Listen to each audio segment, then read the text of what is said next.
couple of minutes to join in here and on this pop-up recording that I wanted to do for you all very quickly. Just going to give people a couple of minutes to join in here, and then we'll get this message rolling for the day. Fully understanding that it's a Sunday, most people are probably asleep by now, but it is what it is. Most people are probably hanging out, watching some football, whatever the case may be. But we are going to talk about some good stuff today. So just give people about another 20 or 30 seconds, and then we'll go ahead and get started.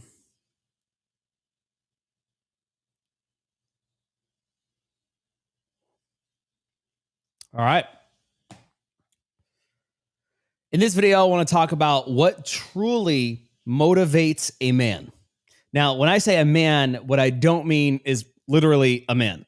I think what I'm going to discuss today is what really drives people, and maybe not everybody else, but I know for sure drives me. And the thing that I want to talk with you all about today is the thing that when you don't have it, makes you feel like you've lost the entire world, but the thing when you do have it makes your entire world feel complete. And that thing is a worthy pursuit, the pursuit of something. Now, to kind of illustrate this, I'm going to be a little bit vulnerable, a little bit transparent.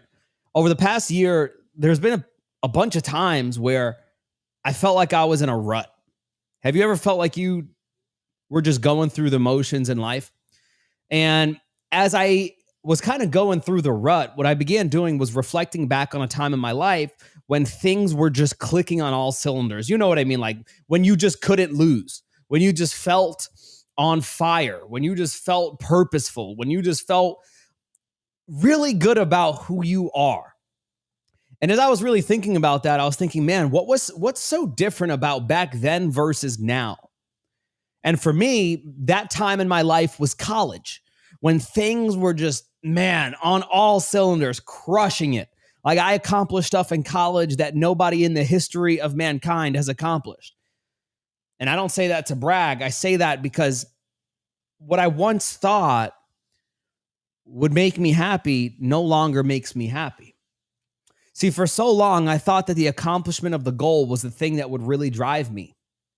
But as I was just walking downstairs with my dogs, here's what I realized. In life, the accomplishment of a goal is not the thing that we're after, but the thing that we're after is a worthy pursuit. And what I mean by that is that what we really desire in life is to actively be pursuing something that excites us, to be in the arena. I run ultra marathons, and the longest race that I've run is 105 miles. The best part of the race is not crossing the finish line. The best part of the race is at mile 65, mile 75, where you're absolutely destroyed. You got blisters on your feet. It's raining. It's 2:00 in the morning. You still got a whole nother marathon to run. Your hips hurt. Your back hurts. But you get up and you run another mile.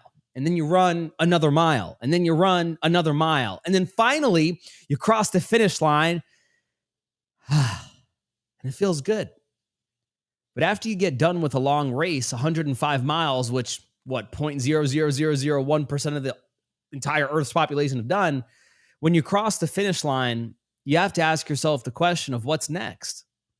Because if you don't have another worthy pursuit that is following what you just accomplished, then you're going to be lost in who you used to be and the things that you used to do.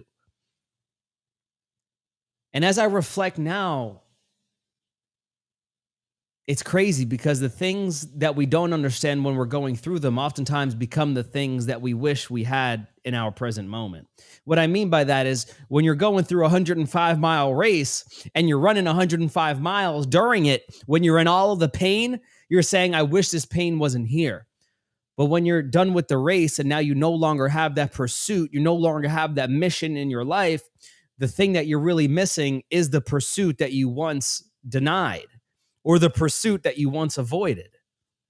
So things, while we go through them, don't make sense, but the things that don't make sense are oftentimes the things that we yearn for and the things that we want when we no longer have them. Because those things that made us suffer, the things that caused us pain, the things that challenged us, Those are the things that give us purpose. Those are the things that once we overcome them, we're actually proud of them. See, I wasn't most proud that I ran 105 miles. I was most proud of the fact that despite me being barely able to lift my feet off the ground, I was able to do another 10 miles. So it's not necessarily the accomplishment of the goal that we desire, but it's the worthy pursuit, the journey of the ups and the downs and the arounds and the abouts. That is what we actually desire. Because once we accomplish the goal, what I've realized is that when you accomplish a goal, it's not really all that you thought it was going to be. I got a nice car. It wasn't all that I thought it was going to be. I accomplished really great things in college. Wasn't all that I thought it was going to be. Made $20,000 in 24 hours. Wasn't all that I thought it was going to be. And as I reflect on like, okay, accomplished all of these different things, but still felt empty inside, I asked myself, what did I really want? Why did I enjoy like, what was I missing? Why did I still feel empty despite accomplishing a goal? And the reason why you still feel empty, although you accomplished a goal, is because you no longer have something to pursue. And a human being is only truly happy when we are in the pursuit of something that is bigger than us. So if we want to get to a place where we're not in a rut, where we feel purposeful, we wake up excited, it's not the $10,000 a month. It's not the $20,000 a month. It's not the $1 million in a year. It's the worthy pursuit that we wake up every day and say, I don't care the end result. As long as I pursue this, I am satisfied. Because once you accomplish a goal, guess what? It's never going to be enough. There's always going to be something else. There's always going to be more. There's always going to be a next goal. There's always going to be another car. There's always going to be a bigger house. There's always going to be something else. But the thing that you'll really desire throughout it all is a worthy mission, a pursuit. That without that pursuit, if you just try to attain material things, you'll lose yourself in the process.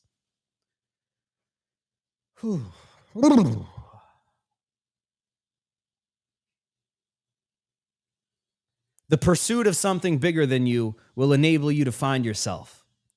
But the pursuit of simply just trying to satisfy yourself will make you lose yourself in yourself. See, only a couple of you will understand what I just meant when I say that, but I think those of you that have been going through some battles probably understand what I mean. See, when you seek to serve yourself, in the absence of serving others, you will only lose yourself. But when you seek to serve others, you can't help but to eventually have yourself served by others. And then you'll discover yourself.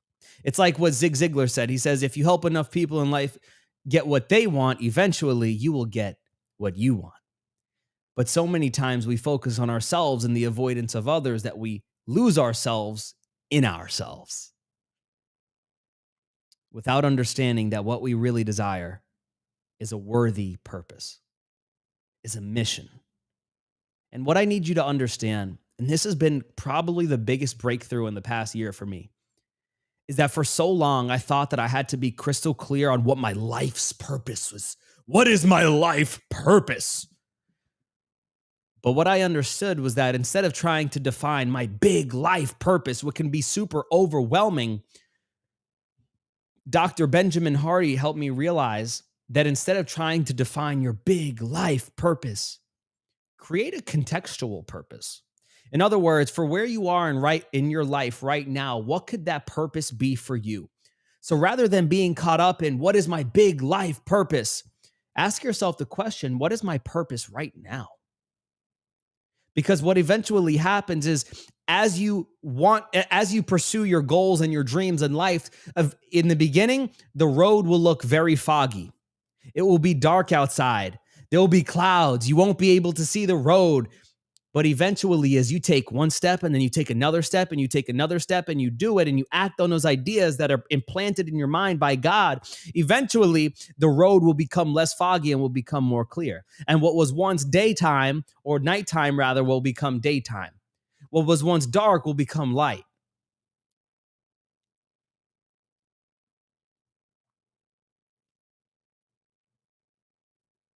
So I got so caught up in, is what I'm doing now aligned with my big life purpose?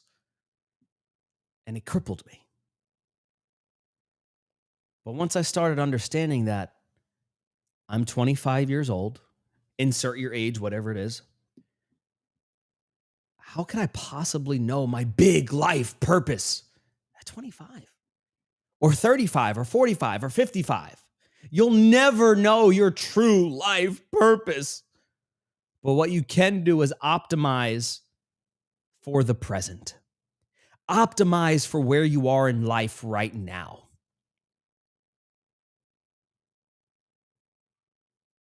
But what that does not mean is make decisions based off of where you are right now.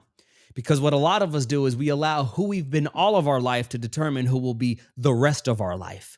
But if we want to let go of the past and step into the future, we have to allow our future to dictate what we do today rather than allowing our past to dictate what we do today and what we think the future will be tomorrow. That's a bar, by the way. So I got sick and tired of it because I don't know if any of you have ever felt this way, but like trying to think if what you're doing right now is aligned with your life purpose is overwhelming and it's paralyzing and it's just like, am I doing the right thing? Am I not doing the right thing? Like, what if I waste a bunch of time? What if it doesn't work out? Like, did I waste all these years? And did I? Okay, Devin, just optimize for where you are in life right now. What excites you? What do you really want to do? Okay, let's do that. That's my worthy pursuit. There's a really, and I'll kind of end on this because I wanted this to be a little shorter. The great quote by Theodore Roosevelt: "It is not the critic who counts, not the man who points out how the strong man stumbles or where the doer of deeds could have done them better. The credit belongs to the man who is actually in the arena, whose face is marred by dust and sweat and blood, who strives valiantly, who errs, who comes short again and again, because there is no effort without error and shortcoming, but who does actually strive to do the deeds, who knows great enthusiasms, the great devotions, who spends himself in a worthy cause, who at the best knows in the end the triumph of high achievement, and who at the worst, if he fails, at least fails daring greatly, so that his place shall never be with those cold and timid souls who neither know victory nor defeat." Wow. That is an incredible quote. That is an incredible quote. Huh. Earl Nightingale once said, "Most people tiptoe through life hoping to arrive at death safely." I've realized for me in my life, when I've been firing on all cylinders, waking up excited like a dog. You ever seen a dog that was hungry? It doesn't stop. It just wants more food. When I was a dog, I thought I was driven by the end goal. But really, what I desired was the pursuit of the goal. The waking up every day and giving it everything. The waking up every day and honestly taking pride in doing things that other people weren't willing to do. Proving to myself that I was badass. That makes me excited. Okay, you accomplish the goal, but guess what happens when you accomplish it? We say that's it. Because guess what's going to happen? When you accomplish a goal, you're going to go to bed that night. And tomorrow's going to be a new day, and nobody's going to give a damn about what you did yesterday. So it's nice that we accomplished things yesterday, but what are we going to do tomorrow? Because if we hang our tails or if we hang our coats on what we did yesterday, there'll never be a better tomorrow. Now, I'm not saying don't celebrate what you accomplish, but what I am saying is that once one pursuit is over, for the love of God, please find another one. Because the only way that you will ever get in a rut in life is if you do not have something to pursue. That has been probably the biggest realization that I've had over the past year. It's not the thing that we want. What we really desire is the pursuit of the thing. It's just like it says in this quote.